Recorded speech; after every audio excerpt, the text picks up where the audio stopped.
Paris, the Arc de Triomphe, l'Étoile.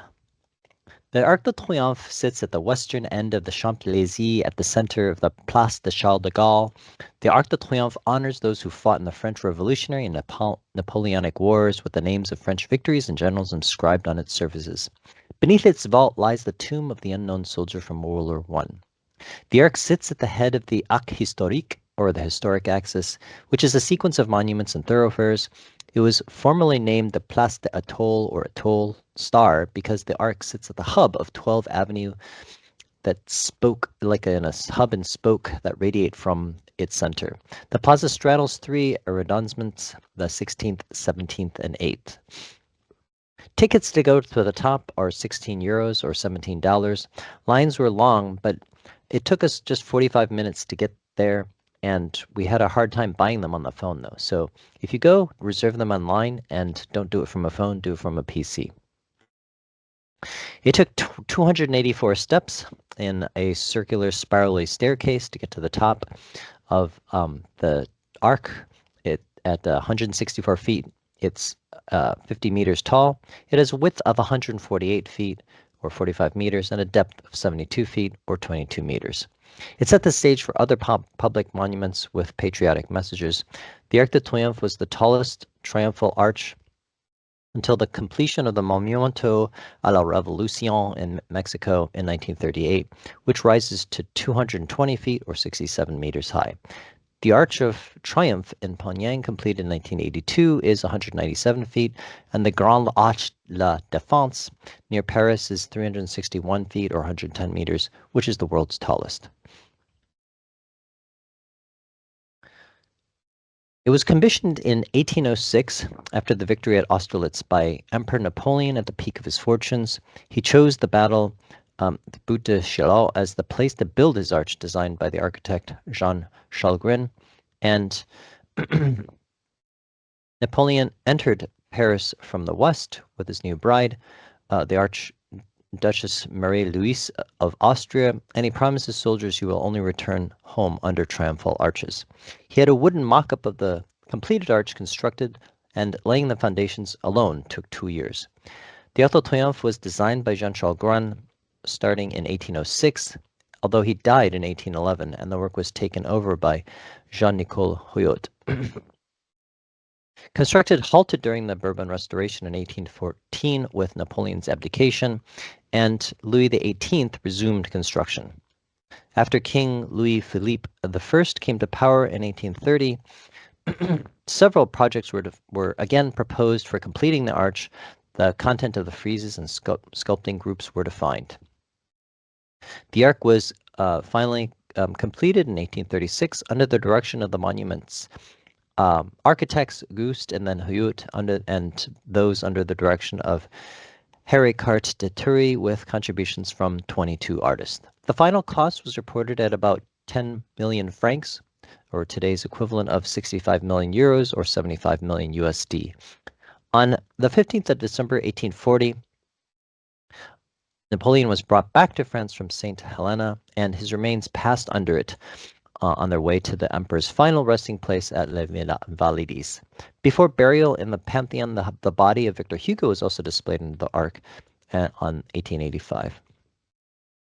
The arch became a place of commemoration, and the Second Republic was proclaimed, and the arch was also used as a setting for the takeover of power by Napoleon III, and the new constructions gave the Place de l'Étoile, or Star, its current appearance. Again, it sits at the center hub of 12 radiating avenues that radiate from it, forming a star-like pattern if viewed from the sky.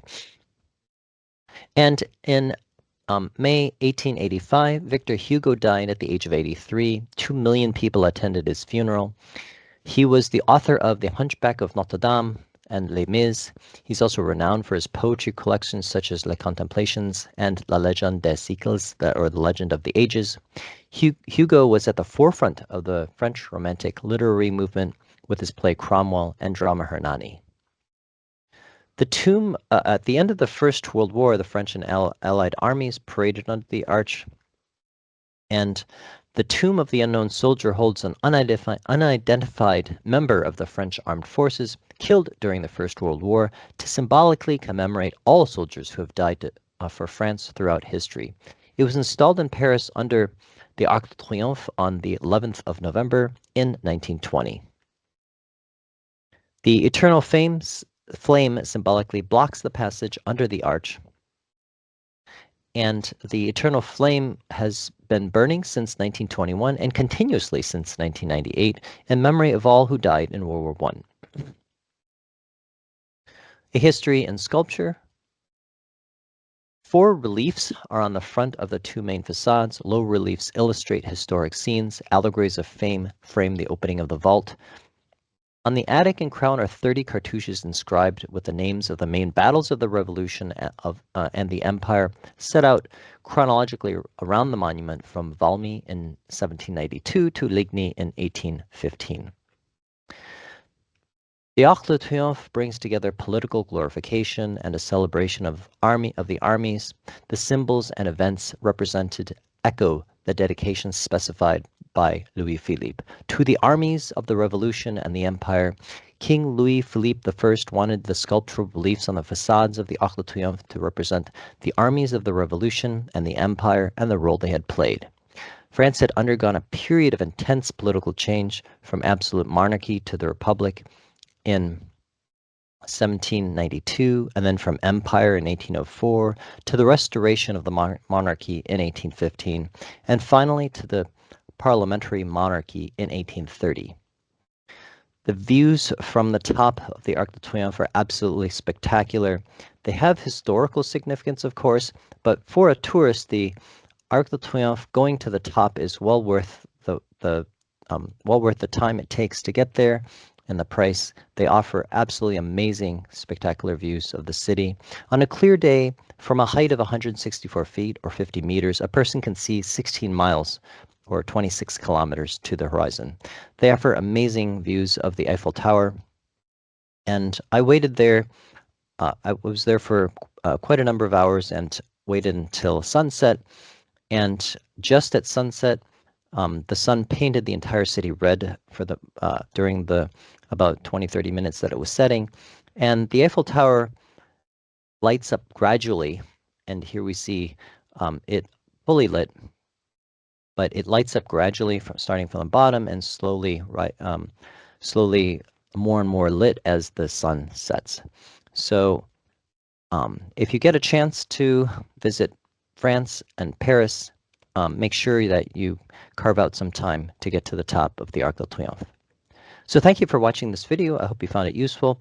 There's 2 other Paris videos that I've made, one for the top 10 things and most famous things in the Louvre, and Paris, a city tour.